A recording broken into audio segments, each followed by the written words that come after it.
Yo, what's up? Uy. So ngayon, nandito kami. Papunta sa Jeddah. Gago! Sa Jeddah ngayon.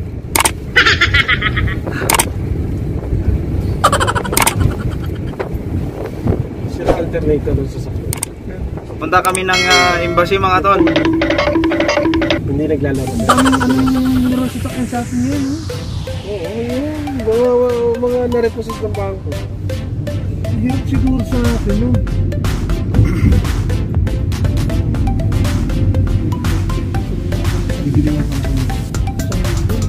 Ikot ko, Jeff. Ayun no? Wala rin. Ano kapalitan mo ito rin? Sabi mo kakailanganin ko yan. Pag naubos ng bariya ko, naubos ko yan. Yung mga nareposis ng bangko, yung mga sakit. Okay pa kaya yan? Oo. May mahal pa rin eh. Kasi di ba nag-pandemic, yung mga nahatak ng bangko, tuloy hulog lang. Natama may pera ako sa BPI eh. Di ba kunwari, nabayaran nila yung down payment. Kaya pagkulay mo sabihin natin sa daan, tapos nahulugan na nila na 6 na buwan. Ikaw na magtutuloy ng month, yung nun. Wala nang down payment. Pag down payment ka, sa 35% nung natitira, yung balance. Magkano? Mga nasa 50 gano'n. Tapos si monthly nun, mga 16-15. Pero maganda na yan. Mura na yun. Assalamualaikum. Waalaikumsalam. Kaya balik. Kaya balik. Tamam? Alhamdulillah. Nice. Tal. Assalamualaikum.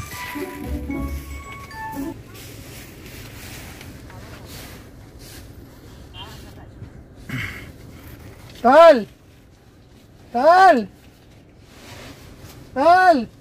Run.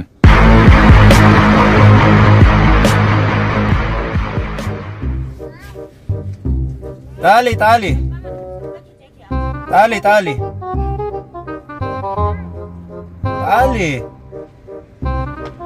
Yalla, surah.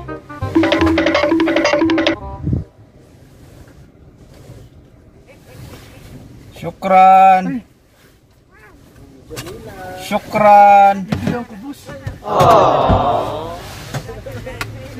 Ayun mga tol, merong nakikilimos, kawawa naman. Binibigyan namin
binibigyan namin pera, syempre. Tayong nasa kalagayan nila. Parang Pilipinas lang din.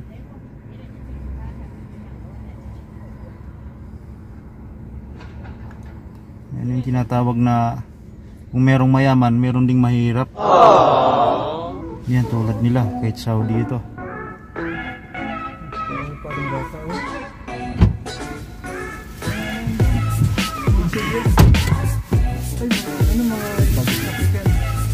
African nata yan. Mga original na pa yan. Hindi!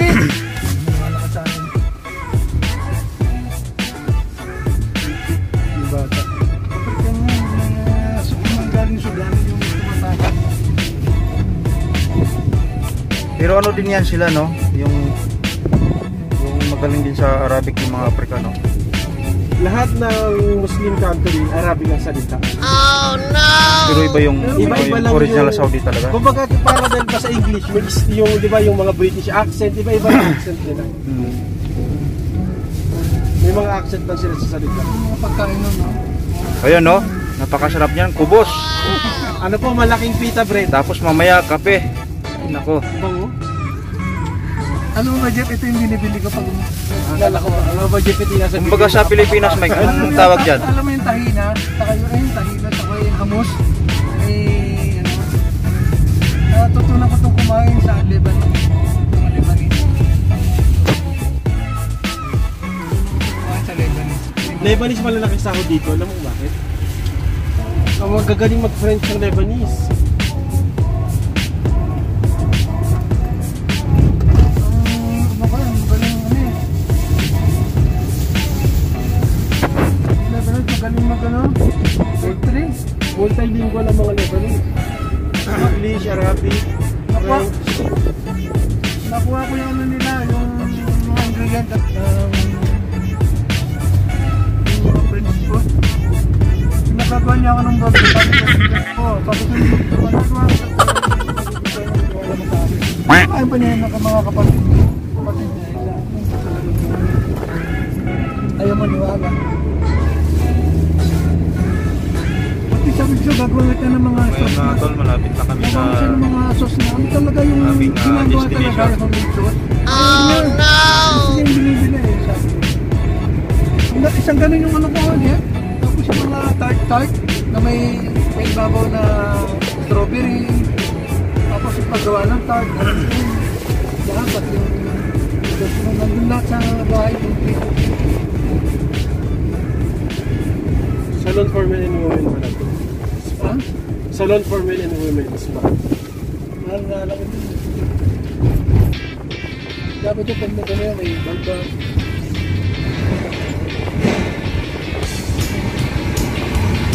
Hindi na yata nagkakape si ano, no? Doon natin siya. Bibigyan kasi sila Kakape yun sa ano, sa kulan. Lang siya bibigyan ng kape. Kape ka na ba? Nag-buy na ako. Mga ano? Ano? Kumain ka na. Binigyan ng issue. Anong oras lang dumating dyan? Pagdating namin, nandiyan na sila. Yun, buti na lang, malis ka. Salamat. So yun mga tol, nandito na kami sa Jeddah. Gago! Lang ang biyahe namin.